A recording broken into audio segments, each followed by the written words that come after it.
Hello everyone, welcome to Aadya's life style channel.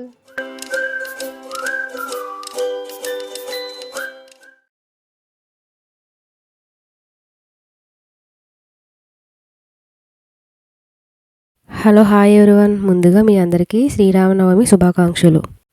పొద్దున్నే అయితే ఈ బీరపాదు దగ్గరికి అయితే వెళ్ళాము. ఎందుకంటే ఒకే ఒక్క బీరకాయ ఉంది, అది కూడా కట్ చేయలేదంటే మాకు కోతులు కూడా బాగా ఎక్కువగా తిరగడం వల్ల ముందు అది కట్ చేసేసుకుంటే పప్పులో వేసుకోవచ్చు. లేకపోతే ఆ కోత వచ్చిందంటే వెంటనే ఇరిచుకుపోతుంది. చాలా పిందులు, చాలా కాయలు అయితే కాస్తున్నాయి వీటికైతే.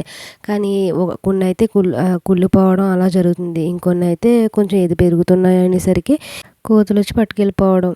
పప్పులో ఈ బీరకాయ వేసేసుకొని చేసేసుకోవచ్చు అన్నట్టు ఇవాళ అయితే కట్ చేసేసాం. ఇప్పటికి దీంతో 4 కాయలు అయితే కోసాం మొత్తం. ఈ వంకాయలు కూడా చాలా బాగా కాసినాయి. అదేంటో ఎండలు కూడా చాలా ఎక్కువగా ఉండటం వల్ల ఎన్ని నీళ్లు పోసినా కానీ నేల ఎండిపోతుంది. తర్వాత లోపలికి వెళ్ళేసరికి ఆల్రెడీ ఇక్కడైతే పానకం రెడీ చేస్తున్నారు. ఈ పానకం ఎవరైనా ఒకేలా చేస్తారు కదా. గ్లాసులో కొంచెం మిరియాల పొడి అలాగే బెల్లం వేసేసి తర్వాత వాటర్ అనేది యాడ్ చేసేసారు. తర్వాత 2 యాలకులను దంచి పైన వేసేసి కొంచెం కలిపేసుకున్నాక కొంచెం తులసి చిన్న ఆకు వేశారు. అదే టైంకి లోపలికి రావడం వల్ల ఫోన్ చేతిలో ఉండటం వల్ల ఇంక సర్లే ఎలాగ చేస్తున్నారు కదా అని చెప్పి ఇలా తీసా.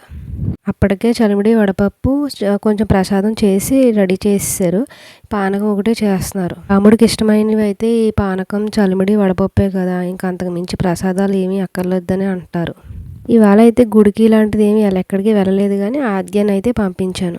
మామూలుగా అయితే మనకు నచ్చినట్టు పెట్టేసుకోవచ్చు, అంటే విడివిడిగా కూడా పెట్టేసుకోవచ్చు. సరే అలాగా వీడియో తీస్తున్నాం కాబట్టి కొంచెం నీట్గా ఇలా ప్లేట్లో ఒకేలా సర్ది నీట్గా పెడితే బాగుంటుంది కదా అని ఇలా ఒక ప్లేట్లో సర్దారనమాట. వీటితో పాటు కొబ్బరికాయ అరటిపళ్ళు కూడా ఇందులోనే పెట్టేసి దేవుడి దగ్గర అలానే పెట్టారు. ఇక్కడ నుంచి మళ్ళీ ఏది కూడా వీడియో తీయలేదు. అసలు వీడియో పెడదామనే ఉద్దేశంతో ఏం కాదు, కానీ మామూలుగా ఆ టైంకి అక్కడ ఫోన్ ఉంది కదా అని చెప్పి అలా అనుకోకుండా ఈ వీడియో అనేది షూట్ చేశా. నేను ఆద్యాన్ని రెడీ చేసుకోవడం, ఆ టైంకి మా అత్తయ్య గారు అయితే దేవుడికి ప్రసాదాలు పెట్టి దండం పెట్టుకోవడం అయితే అయ్యింది. తర్వాత ఆద్యాన్ని రెడీ చేశాక గుడికి తీసుకెళ్లారు. గుడి నుంచి వచ్చేటప్పుడు వీళ్ళందరినీ తీసుకుని వచ్చారు. మామూలుగా ఇలా ఆడుకోవడానికి అయితే మా ఇంటికి రావడానికి ఉండదు. ఎందుకంటే మా ఇంటి దగ్గర కుక్కలు ఎక్కువగా ఉండటం వల్ల పాప ఉందని ఆడుకోవడానికి కూడా రావడానికి జడుస్తారు వీళ్ళంతా. బయటకు వెళ్ళారు కాబట్టి తీసుకొచ్చారు.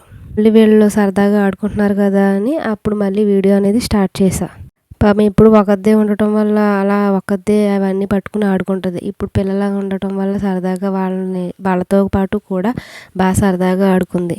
ఇలా పిల్లలు ఎక్కువగా ఉంటే ఆద్యకి కూడా సరదాగా ఉంటుంది. కాకపోతే వాళ్ళు ఆడుకునే పిల్లలు కదా, ఇంత చిన్న పిల్లల్ని ఆడించారంటే ఎంతసేపు అని ఆడించగలరు. అలా కాసేపు కూర్చుని వెళ్ళిపోయారు.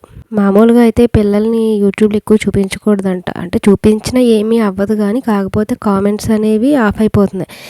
ఈ మధ్య నాకు కూడా ఎక్కువగా కామెంట్స్ అనేవి దానికి అవే ఆఫ్ అయిపోతున్నాయి. ఎందుకు ఆఫ్ అయిపోతున్నాయి అని చెప్పి అప్పుడు చూస్తే కిడ్స్ని చూపించడం వల్లే కామెంట్స్ అనేవి ఆఫ్ అవుతాయంట. ఇదే టైంకి లోపల వంట చేస్తున్నారు, అది కూడా చూసేద్దాం రండి. ఇది వచ్చి మార్నింగ్ బీరకాయ కట్ చేసాం కదా, దాన్ని పప్పులో వేసేసాక పై పొట్టుని కూడా ఇలా మామిడికాయని వేరుశనగ గుళ్ళు వేసి పచ్చడి చేశారు. ఇది వచ్చి మొన్న దొండకాయ మామిడికాయ 2 కలిపి ఆవకాయ పట్టారు. ఇవాళ కలుపుతారంటారు కాబట్టి అలా కలుపుతున్నారు. చూడడానికి మంచి మంచి స్మెల్ రెడ్గా భలే ఉంది కదా అని చెప్పి దీన్ని కూడా చిన్నగా షూట్ చేసా. టేస్ట్ కూడా బాగుంది. ఇవాళ పప్పు కాబట్టి ఆ పప్పులో ఇలా కాంబినేషన్ ఇది వేసుకొని తిన్నాం. ఇవాళ అనుకోకుండా చిన్నగా తీసిన ఈ వీడియోస్ అన్నీ కూడా చిన్న వ్లాగ్ లాగా అయితే షూట్ చేసి పెట్టా. ఈ వీడియో మీకు నచ్చిందని అనుకుంటున్నా. నచ్చితే లైక్ చేయండి, షేర్ చేయండి, అలాగే సబ్స్క్రైబ్ చేయండి. ఇప్పటి వరకు సబ్స్క్రైబ్ చేసుకున్న వాళ్ళందరికీ thank you so much. Thank you for watching. మా వీడియో మీకు నచ్చినట్లయితే లైక్, షేర్ అండ్ సబ్స్క్రైబ్ చేయండి. అలాగే కింద ఉన్న బెల్ ఐకాన్ క్లిక్ చేసేయండి.